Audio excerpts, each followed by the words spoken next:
Hello guys once again. जहाँ बाकी लोग कुत्ते या बिल्ली पालते हैं, वहीं एक लड़का है जिसने अपना सबसे करीबी रिश्ता एक खतरनाक काले ड्रैगन से जोड़ा है। लेकिन यह सिर्फ दोस्ती नहीं, यह एक ऐसा रिश्ता है जो डर, नफरत और हर फर्क। नाम है बर्ग। बर्ग के लोग बहादुर और मुश्किल हालात में जीना जानते हैं। पीढ़ियों से यहाँ लोग मछली पकड़ते आ रहे हैं, जानवरों की देखभाल करते हैं और सर्द मौसम का सामना करते हैं। उठाता है और सभी को लेकर मैदान में उतरता है। इन्हीं सबके बीच एक लड़का है जो भीड़ में सबसे अलग नजर आता है। हिकअप स्टाइक का बेटा है और दोनों को लेकर शांत आसमान में आगे उड़ चला। ऊपर आसमान में सब कुछ शांत था। स्ट्राइट ने हल्के से पूछा, कल टेस्ट में क्या करना होगा? हिकअप ने एक पल सोचा, फिर कहा, सब चाहेंगे मैं एक ड्रैगन को मारूं, पर मुझे लगता है हमें उन्हें मारना नहीं, अपनाना चाहिए। एस्ट्रिड थोड़ी देर चुप रही, फिर बोली, पर क्या सभी हमारी तरह? डर से भरी थकी हुई मासूम उसे लगने लगा था शायद हम ड्रैगन को गलत समझ रहे हैं। अपनी इस सोच को परखने के था नाइट फ्यूरी अब भी वहीं है। वह उड़ने की कोशिश कर रहा है पर हर बार गिर जाता है। समझना चाहता है। गांव लौटते ही वह ड्रैगन की किताबें पलटना शुरू कर देता है। लेकिन हैरानी की बात यह है, नाइट फ्यूरी के बारे में कुछ भी किताब में नहीं लिखा। तो फिर यह ड्रैगन कौन है और यह क्यों इसकी दुनिया सबसे अलग है? इस रहस्यमय नाइट फ्यूरी के पीछे कौन सा राज छिपा है? हिकअप अब इसे समझना चाहता था। उधर स्टोइक अपने योद्धाओं के साथ नाव में सवार होकर निकल पड़ा है, ड्रैगन की छिपी हुई दुनिया की तलाश में। जैसे ही उनकी नाव एक सकरे पानी के रास्ते में पहुंचती है, बिना किसी चेतावनी के ड्रैगन का एक झुंड उन पर हमला कर देता है। सब कुछ अचानक होता है, पर यह हमला ज़्यादा असर नहीं करता। अगले दिन गांव में हमें दिखाया जाता है। ट्रेनिंग फिर से शुरू होती है। थका हुआ हिकअप ढाल लेकर मैदान में आता है, लेकिन एक बार फिर गड़बड़ कर देता है।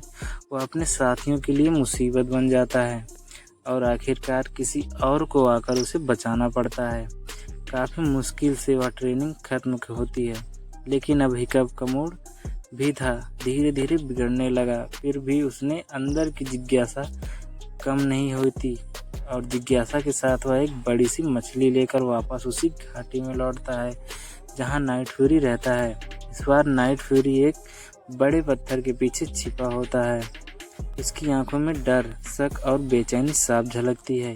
हिकअप यह देखता है तो बिना कोई देर आया और ध्यान से उसे देखने लगा। हिकअप थोड़ा घबरा गया, लेकिन फिर समझ गया कि वह कुछ मांग रहा है। उसके पास बस एक मछली बची थी। टूथलेस ने थोड़ी देर देखा, फिर मछली की आधी पूंछ तोड़कर हिकअप की तरफ बढ़ा दी। हिकअप चौंक गया। इतनी बड़ी ताकतवर ड्रैगन ने उसके साथ खाना शेयर किया था। उसने मछली का छोटा सा टुकड़ा खाया, लेकिन स्वाद बहुत अजीब था। उसका चेहरा बिगड़ गया, खट्टा, कच्चा, बिल्कुल अजीब। टूथलेस ने यह देखा और उसकी नकल करते हुए हंस पड़ा।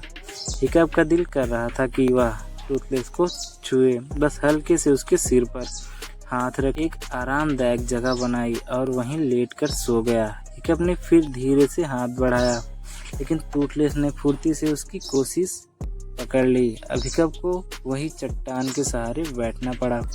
थोड़ी देर तक दोनों चुप थे, पर फिर टूथलेस की नज़र धीरे से हिकअप की तरफ जाने लगी। अब उसने देखा कि वह एक लकड़ी से रेत पर उसका स्केच बना रहा था। तभी टूथलेस जिज्ञासु होकर पास आया। उसने भी रेत से एक छोटी टूटी हुई लकड़ी उठाई और मुंह में दबाकर हिकअप की तरह चित्र बनाना शुरू कर दिया। रेखाएं टेढ़ी मेढ़ी थी, लेकिन उस पल में कुछ बहुत प्यारा था। हिकअप मुस्कुरा उठा। अब उसे यकीन हो गया था, ड्रैगन वैसे नहीं होते जैसा इंसान अपनी किताब। जब हिकअप वापस कबीले में पहुंचा तो सब लोग आग के चारों ओर बैठे थे और गॉबर अपनी ड्रैगन शिकार की बहादुरी भरी कहानियां सुना रहा था। लेकिन हिकअप पूरे वक्त सपना बदल चुका था। उसे ड्रैगन